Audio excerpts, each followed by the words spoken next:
So we're going to keep it going with our next honoree. Now, this is not only is she just incredible in business, and she's the CEO and founder. Now, I always go Ella Khan, Ella Sin, and I always do that, Nicole.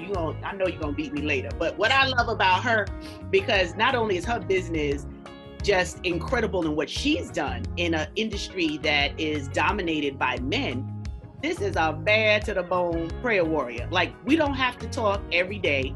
And that's what I so appreciate. If you are, now I don't use the word busy anymore, if you're productive, because you can be busy and broke. If you're productive and you're moving and you're doing, you don't have time to be on the phone chit-chatting with the girlfriends. But when you catch up, oh, it's going down. When you talk, you know a prayer is coming. You know a word is about to be let loose because of who she is at the core. And when we connected years ago, we were at another girlfriend's event, conference, Cheryl Wood. And there was just something about Necole Parker's spirit. And I said, I just love this sister. And then we started talking, we kept in touch. And she has been a good prayer intercessor, an advisor, and a friend. And I'm just so excited to have her highlighted as one of our Faithpreneur Weekend 2020 honorees, none other than the beautiful Necole Parker. Thank you, Stacy, and hello, everyone. I have to just appreciate you for so many things and so many reasons. And you talk about prayer warrior. I have to give that back to you as we met at a conference, and every year thereafter for the last 7 or 8 years, we've made it a point to have, I would call it a prayer meetup during our conference time at FraserNet, at Cheryl's conferences and other conferences where we've been impacted. So I have to thank you for that, because I've taken that one example and it just reminds me of Faithpreneur and your faith and turning entrepreneurs into faithpreneurs, that prayer, we can pray anywhere, and prayer is first. And so we've been caught praying in the middle of conferences, in the middle of the floor. So I'm excited about that. But thank you again for just impacting entrepreneurs to be faithpreneurs. I just think that your motivation, your impact, your push, and your drive reminds me of the saying, which I've been carrying it close since the George Floyd incident, and that's by MLK, and that's faith is taking that first step if you don't know, even when you don't know the whole staircase. So thank you for that.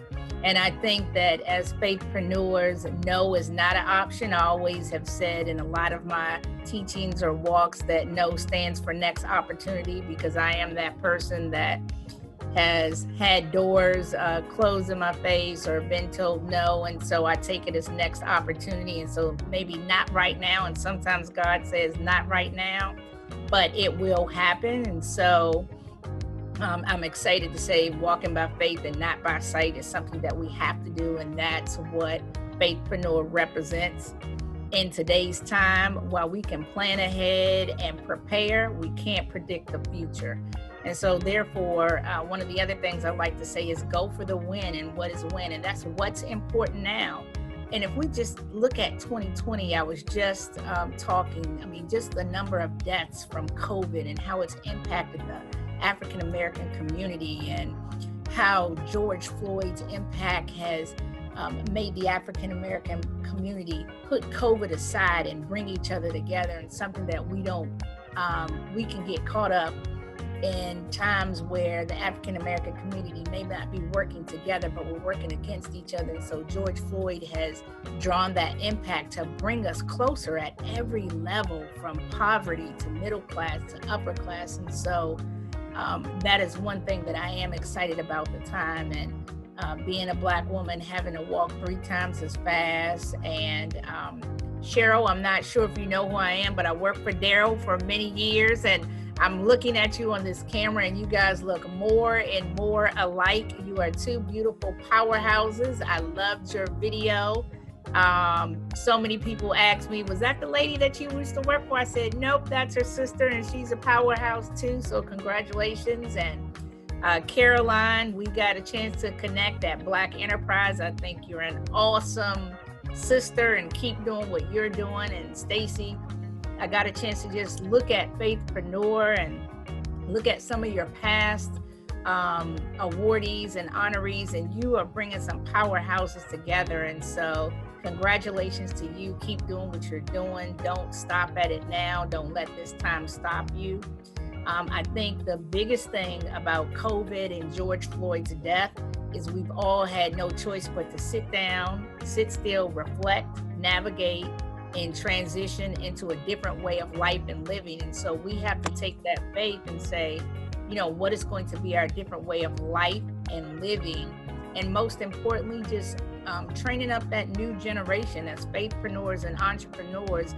This is the time for us to pull that younger generation together, because it's going to be their next world to live in. It's going to be far different than how we've all lived, each one of us on the call, from our lives to our grandparents' lives and grandparents and grandparents. It's going to be so different. And I had an opportunity to take my 6-year-old grandson down to the Black Lives Matter Plaza, and he just looked around at all the police, and as I'm explaining them to him, he says, Gma, I'm just so angry at the police for what they're doing to Black people, and why are they doing it? And so inquisitive. So it's so important, faithpreneur, that we pour into that younger generation as well, and just keep training up everyone as we continue to grow. So I will leave with saying thank you. I appreciate you, and as faithpreneurs, and bringing this conference on, bringing us together. Thank you again. And most importantly, let's communicate more, let's collaborate more, and let's celebrate one another more. Some things that we don't do. So thank you. Oh, I love you, Necole. Thank you. Thank you. You see why? I hope you're seeing the trend here, that these are awesome individuals. I get to call them my friends and just have their love and support, which is truly just amazing.